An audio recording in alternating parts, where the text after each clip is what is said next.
Hello, everyone, and welcome to another episode from G&T, the Tandem Trail.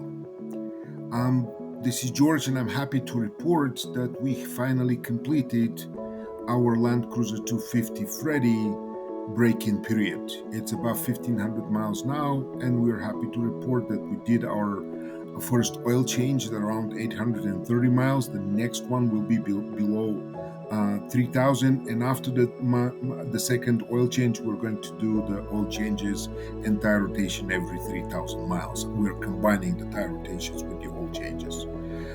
It is really important, the oil change, because that's also very important for the turbo and the turbo cooldowns that we do. So I have a rule: when we drive a long period of time, or it is a hard drive with incline, I always, when you finish that drive, I always stop for about 30 seconds to cool the turbo off without the engine being off. The next one is tire rotation. We did the tire rotation at 830, and we're going to do the tire rotations every oil change. That's really important as well.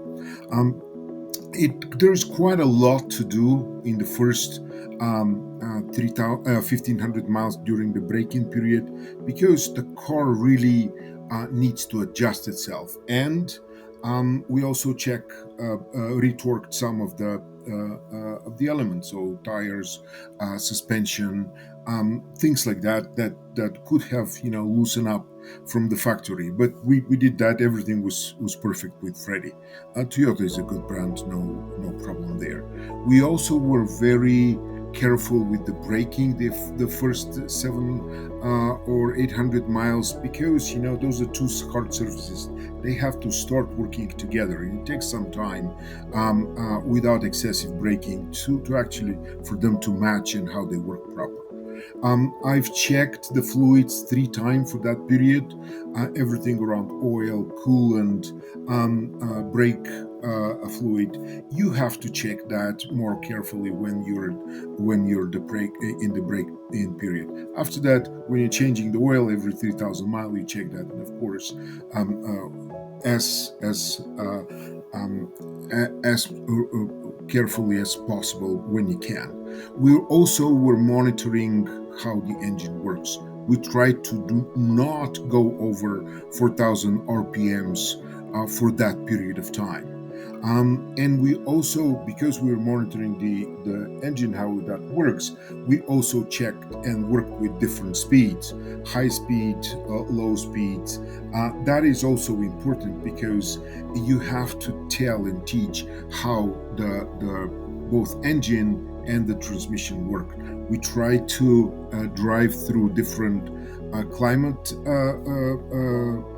conditions. It was wet, dry, in the morning or in the evening.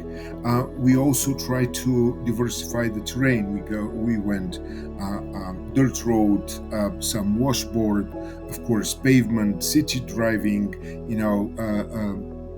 country driving. It's all important to actually drive a little slower and more terrain options, so you can really braking, give the time of the machine to get everything together, especially when there's so many computers controlling everything around that.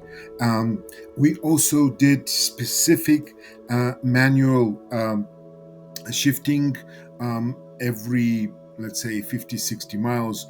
I would go from let's say 8 to first, and then from first to 7-8 in the sequential mode. But that also helps work properly. Plus, if we do great roads, uphill or downhill, that also helps to teach the transmission ECU that how that works and how that operates. So I hope you like this. I will make that list and put it in the description. Please share, subscribe, and comment. We're here for you. Thank you so much.